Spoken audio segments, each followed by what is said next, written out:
Good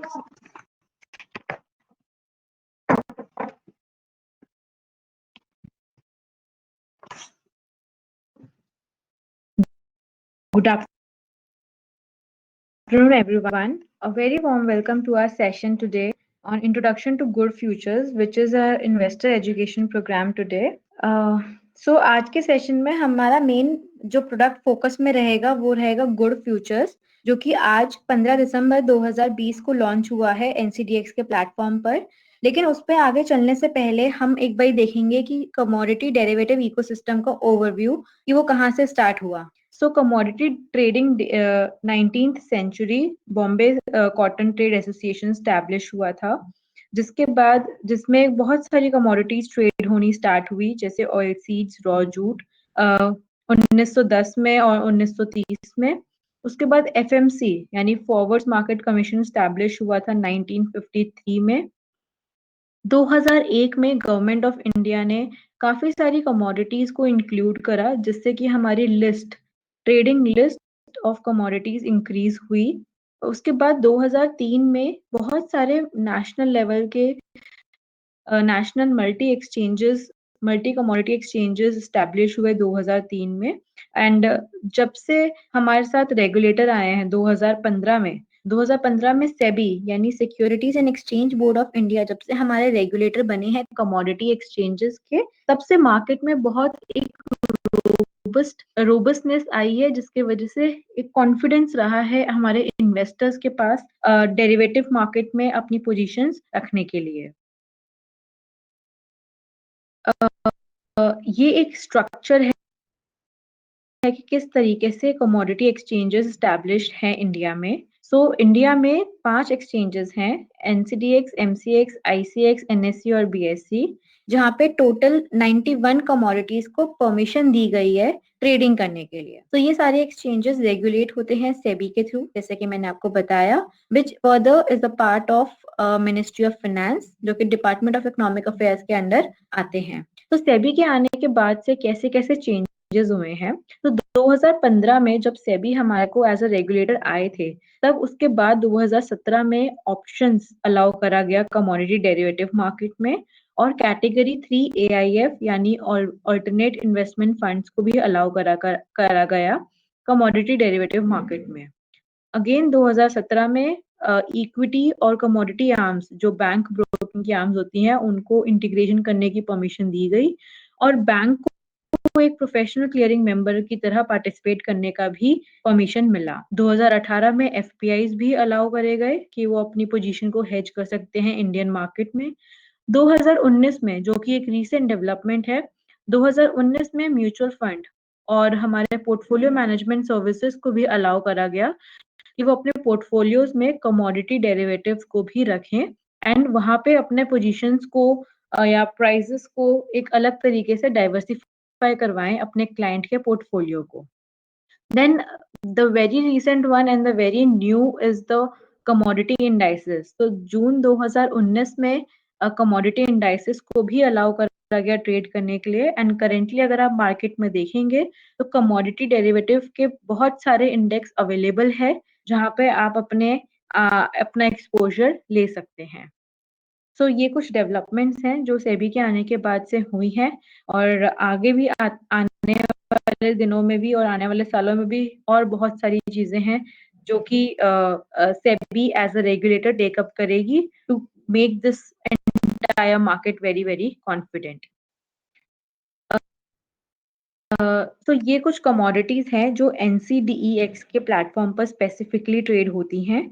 NCDEX पर majorly agree commodities ही trade करी जाती हैं, जिनका एग्जांपल आपकी स्क्रीन के सामने है, जैसे सीरियल्स एंड पल्सेस, स्पाइसेस यानी सारे मसाले, फाइबर्स यानी कॉटन, कॉटन सीड, कपास, ग्वार कॉम्प्लेक्स, और तेल की जो सीड्स होती हैं जिनसे तेल बनता है, वो सारी भी एक्सचेंज के प्लेटफॉर्म पर ट्रेड होती है। और आज एक नया प्रोडक्ट ऐड हुआ है हमारे प्रोडक्ट बास्केट में, जो कि एक स्वीटनर की तरह काम करता है, जिसको हम गुड़ और जैगरी इन इंग्लिश बोलते हैं। तो ये एक स्वीट बास्केट है जो हमारे एनसीडीएक्स के प्लेटफॉर्म पर फिर से वापस आई है। तो कमोडिटी एंड फाइनेंशियल डेरिवेटिव में एक थोड़ा सा डिफरेंस समझ लेते हैं। तो कमोडिटी मार्केट में आपका मेजरली जो सेटलमेंट होता है वो एक्चुअल डिलीवरी से होता है, वेयर इन फाइनेंशियल मार्केट आपका कैश सेटल्ड डिलीवरीज रहती है। कमोडिटीज में क्वालिटी और क्वांटिटी के डिफरेंसेस एग्जिस्ट होते हैं, जिसके लिए हमारे पास अलग अलग स्पेसिफिकेशन मेंशन होते हैं अलग अलग कॉन्ट्रैक्ट्स के लिए। यहाँ पे आपकी होल्डिंग कॉस्ट लगती है, जो कि आपकी वेयर हाउस कॉस्ट होती है, इंश्योरेंस कॉस्ट होती है, या फिर असेइंग यानी क्वालिटी चेक की कॉस्ट होती है। वेयर एज फाइनेंशियल मार्केट में एज सच कोई कॉस्ट नहीं होती apart from the interest cost. So commodity, जैसे मैं अगर स्पेसिफिकली एग्री की बात करूं तो वो काफी सीजनल होती है नेचर में। यानी हमारे पास दो सीजन होते हैं, राबी और खारिफ। तो खारिफ सीजन अभी रिसेंटली रिसेंटली खारिफ सीजन अभी चल रहा है, एंड वहां पे बहुत सारी अलग अलग कमोडिटीज हैं जो जिनकी उगाई हुई है। आने वाले कुछ महीनों में यानी फरवरी ऑनवर्ड्स हमारा फरवरी मार्च जो सीजन आएगा वो दूसरा सीजन बनेगा। So physical market seasonal nature पे होता है, जिसकी वजह से हमको अपने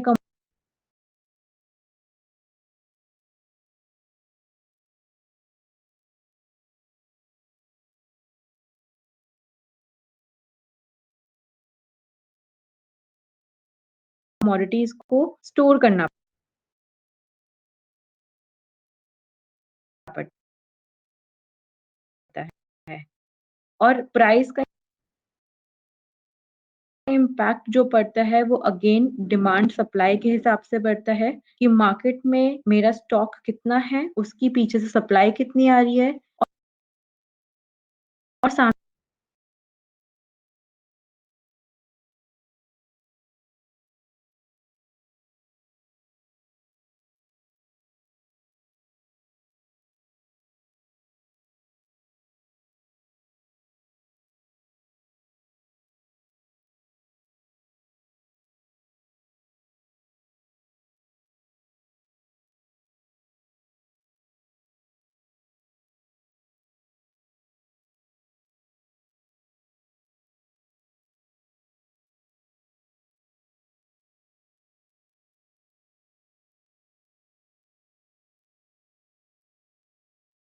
इम्पोर्ट और एक्सपोर्ट रेगुलेशंस क्या है, जैसे अगर आप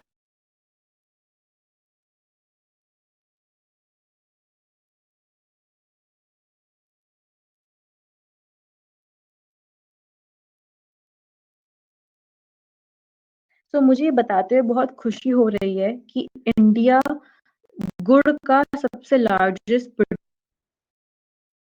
प्रोड्यूसर है,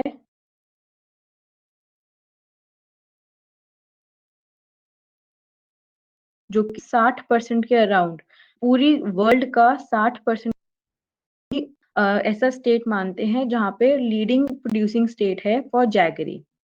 ग्लोबल प्रोडक्शन अगर आपका 13.6 मिलियन मेट्रिक टन है, तो उसका 60% आप कैलकुलेट कर लीजिए कि कितना पड़ेगा। सो अगर आप अपने देख रहे हैं कि 2018-19 में इंडिया में 8 मिलियन मेट्रिक टन का प्रोडक्शन हुआ है, 2017-18 में 4.5 मिलियन मेट्रिक टन का, यानी हमारी जो प्रोडक्शन की क्वांटिटी है वो इंक्रीज हुई है। तो डे बाय डे इंक्रीज हो रही है। इंडिया एक लीडिंग प्रोड्यूसर है, जैसे मैंने आपको बताया। इसका मेजर एक्सपोर्टर ब्राजील है। कुछ लार्जेस्ट इंपोर्टर्स जो हैं वो यूएस, चाइना और इंडोनेशिया आ जाते हैं। एंड इंडिया में भी स्पेसिफिकली मैंने जैसे बताया, Uttar Pradesh top producing state है, जहाँ पे 50% के अराउंड अपना प्रोडक्शन होता है, followed by Maharashtra, Karnataka and Tamil Nadu. तो ये सारी स्टेट्स में भी प्रोडक्शन होती है, but Uttar Pradesh being the largest producer of the jaggery.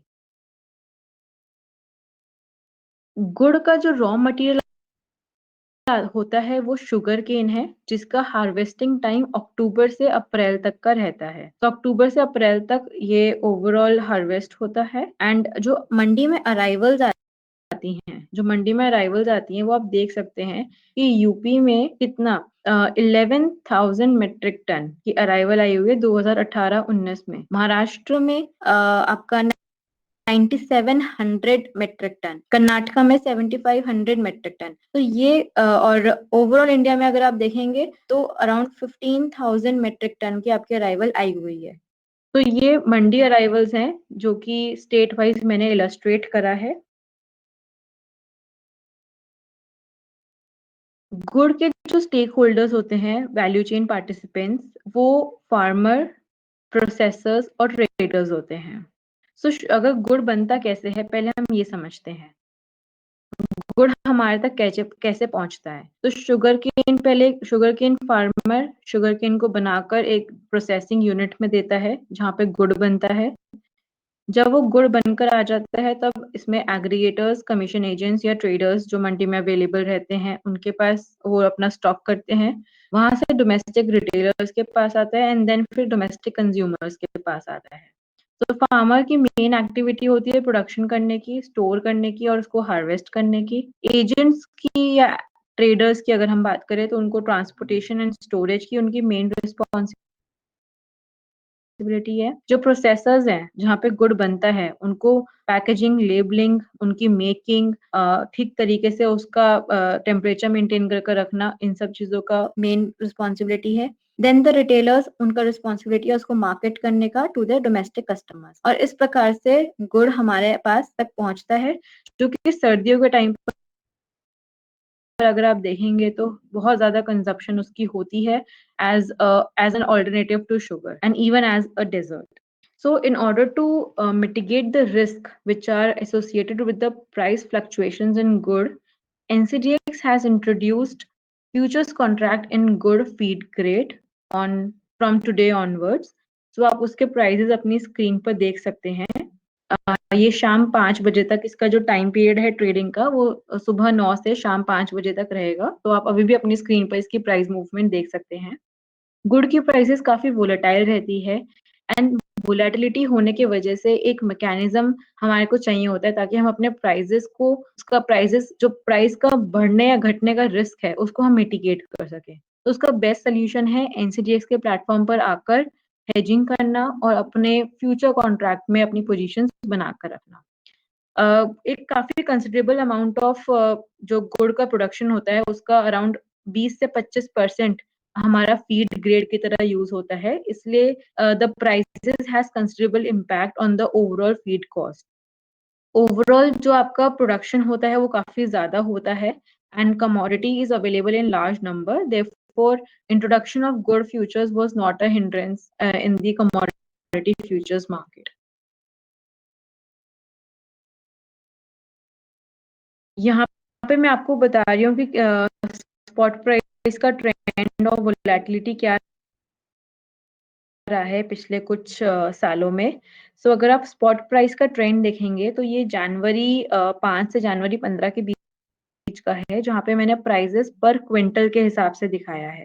तो प्राइजेस पर क्विंटल अगर आप देखेंगे तो ये 3500, 3000 इसके पास तक भी पहुंचा है। और मतलब 1000-1200 से 3000, 200 तक ये पहुंचा है। मतलब हमें दिख रहा है कि मूवमेंट इसके अंदर काफी अच्छी रहती है। एंड वोलेटिलिटी अगर आप बात करें तो वोलेटिलिटी 2018-19 में या 17-18 में हमारा अराउंड 19% रही है।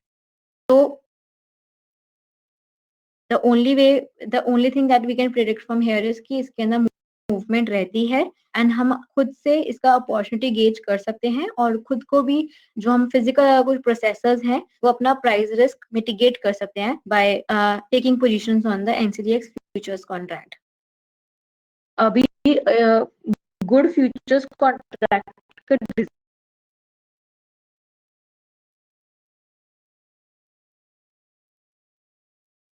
डिजाइन समझ लेते हैं कि इसके स्पेसिफिकेशंस क्या हैं। सो जैसा हाईएस्ट प्रोड्यूसिंग और यहाँ पे भी Uttar Pradesh is the main producing centre in India. So Muzaffarnagar जो कि मेरठ से कुछ 40-50 किलोमीटर दूर पड़ता है,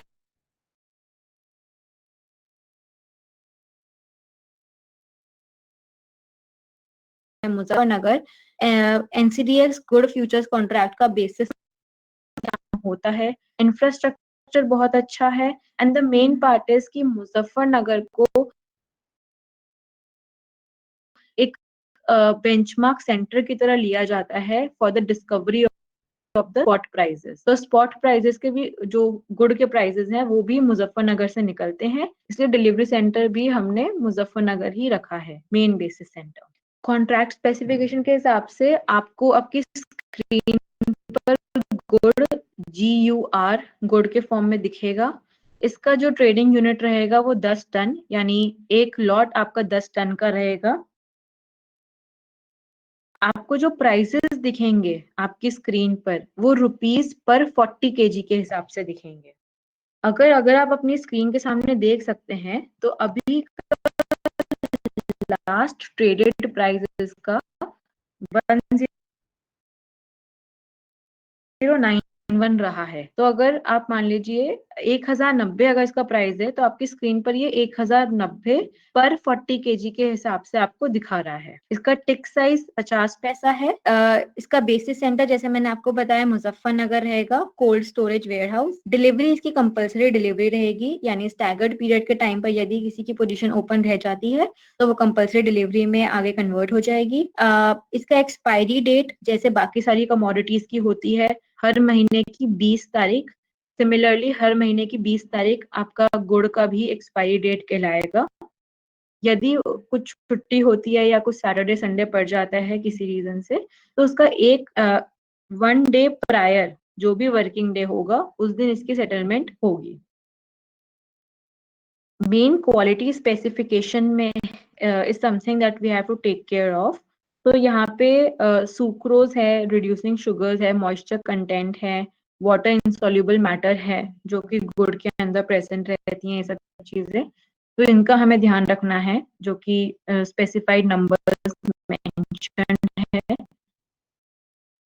एक मेजर डिफरेंस सिंस ये गुड़ कॉन्ट्रैक्ट हमारा रीलॉन्च है तो यहाँ पे एक मेजर जो चेंज आया है क्वालिटी में वो है सल्फर डाइऑक्साइड का। सो सल्फर डाइऑक्साइड इस कॉन्ट्रैक्ट में 150 ppm तक का रखा गया है, जो कि आपका फीड ग्रेड क्वालिटी में आ जाता है। यहाँ पे आपका जो गुड़ डिलीवर होगा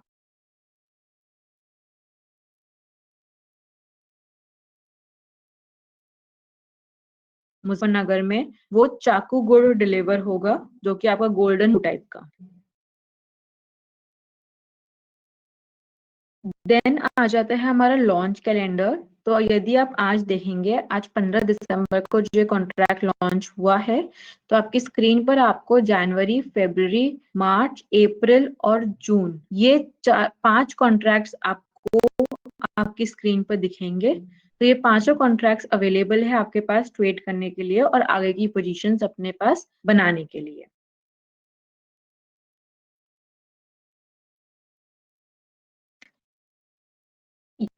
आपके पास मई और अक्टूबर का आपका मई और अक्टूबर का हमारे पास कोई लॉन्च मंथ नहीं है, एक्सपायरी मंथ नहीं है, because of the arrivals and harvesting period. जैसे मैंने आपको बताया था कि इसकी हार्वेस्टिंग होती है अक्टूबर से अप्रैल तक, तो इसमें मई और अक्टूबर का जो कॉन्ट्रैक्ट्स हैं वो अवेलेबल नहीं रहेंगे। अदरवाइज बाकी 10 कॉन्ट्रैक्ट्स आपके पास अवेलेबल रहेंगे ट्रेड करने के लिए, और एक बारी में 5 कॉन्ट्रैक्ट्स आपके पास अवेलेबल रहेंगे पोजीशंस बनाने के लिए। सो एज अ इन्वेस्टर आपको डूज एंड डोंट्स जो आपको ध्यान रखना चाहिए वो ये कि आप कोई भी ट्रेड करें वो exchange registered, SEBI registered member के साथ ही ट्रेड करें। सर्कुलर्स जो भी एक्सचेंज की वेबसाइट पर आते हैं, सेबी की वेबसाइट पर आते हैं, उनको गो थ्रू करिए। कॉन्ट्रैक्ट नोट जो बिल हमारा बनता है कॉन्ट्रैक्ट नोट का उसको ठीक से पढ़िए। उसके अंदर आपका order detail, trade number, trade rate, quantity, arbitration clause जो भी मेंशन होता है आप उसके ऊपर बिल्कुल ध्यान दीजिए एंड इंश्योर करिए कि आपके कॉन्ट्रैक्ट नोट में ये सारी इंफॉर्मेशन अवेलेबल हो। आपका केवाईसी जो नो योर क्लाइंट मैंडेट होता है उसको आप ठीक से पढ़िए, समझिए, उसको ठीक से फिल करिए और अपने रजिस्टर्ड मेंबर के साथ ही ट्रेड करिए।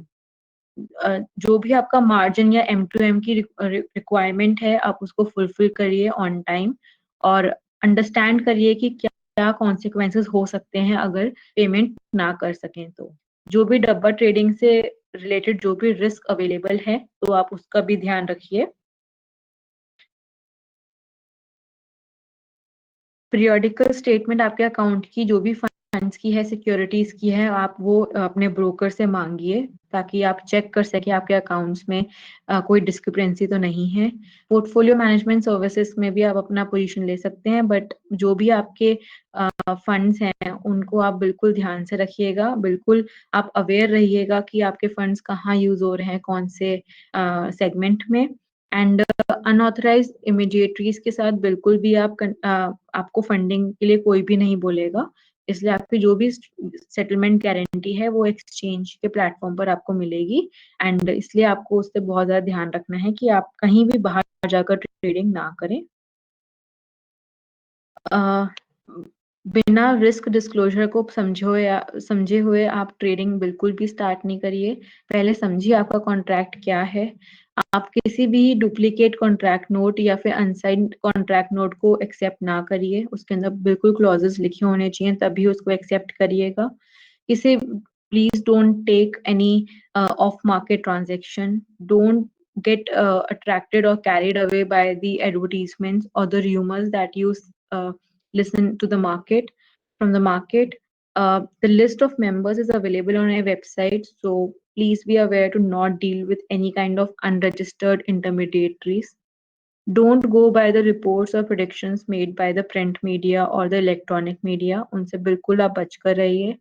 And please don't miss on keeping your track of financial obligations against your positions and consequences उसको पता करिए अगर आप नहीं पे कर पाते हैं तो। And don't start trading before you are aware of what you are trading into. So बिल्कुल आप सोच समझ कर ट्रेडिंग करिए ऑथराइज्ड मेंबर्स के साथ, एक्सचेंजेस के साथ, to be safe. So thank you everyone for your time. अभी हम देख लेते हैं, अगर आपको किसी भी प्रकार का कोई क्वेश्चन आता है गुड फ्यूचर्स से रिलेटेड या कमोडिटी मार्केट से रिलेटेड, आप मुझसे पूछ सकते हैं Q&A ऑप्शन बॉक्स में। आप Q&A ऑप्शन बॉक्स में अपना क्वेश्चन टाइप कर लीजिए। अब हम अपने क्वेश्चंस ले लेंगे।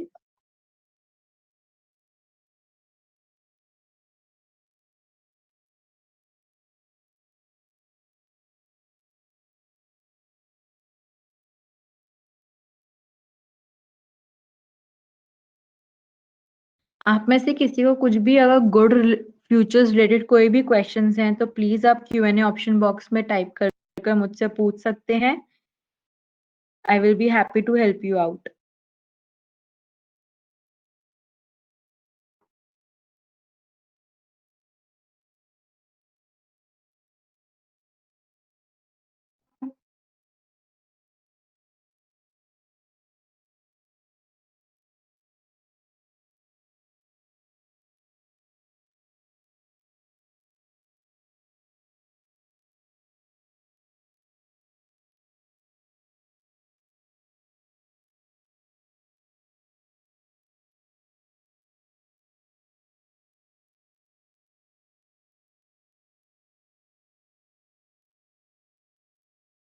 Okay, so we have a question here that what strategy is exchange going to apply to draw the attention of the physical traders of good?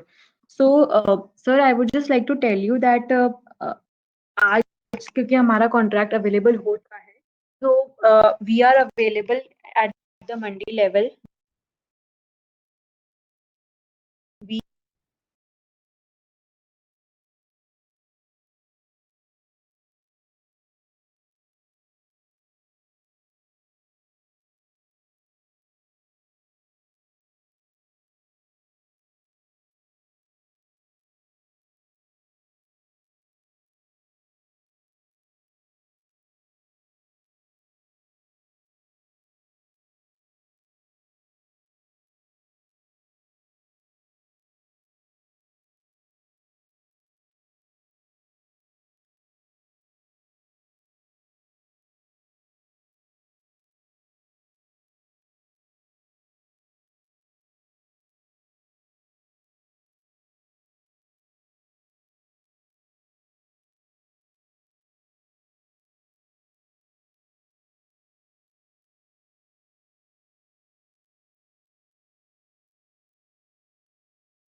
Okay so ma'am, farm bill हमारे लिए एक positive impact लाया है और आगे भी farmers के लिए लाएगा, because we are welcoming this amendments that has come up. ये फार्मर्स के लिए बहुत अच्छी एक तरीके से अपॉर्चुनिटी है कि वो अगर अपने जगह पर नहीं, अपने बेस्ट प्राइस पर नहीं बेच पा रहा है तो वो किसी और जगह जाकर बेच सकता है।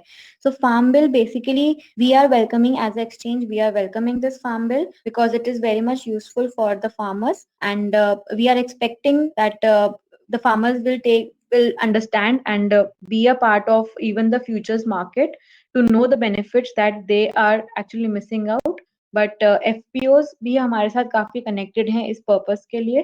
सो एफपीओज भी हमारे साथ काफी कनेक्ट करते हैं and they are really very happy working with us in different kind of strategies or instruments that are being used on the exchange platform. So yes, it is a good welcome from our side.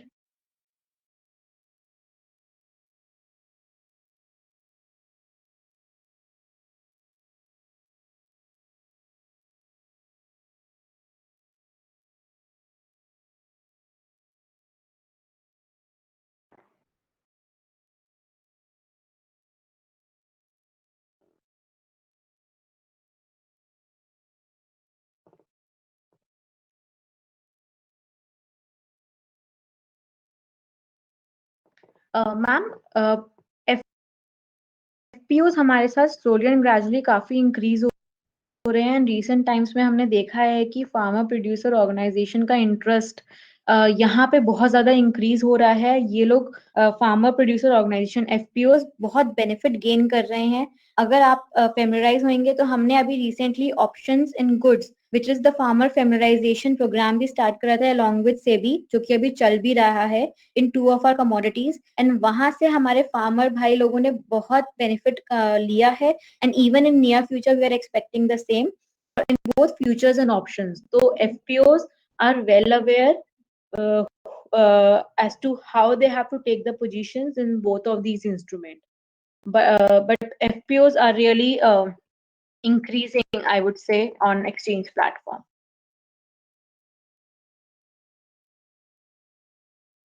And that too on a pan India level. So on a pan India level बहुत सारे FPOs हैं जो registrations कर रहे हैं हमारे साथ. It is not limited to a certain number.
Okay. Okay, so as I can see that we don't have any other question, we would just end the session here.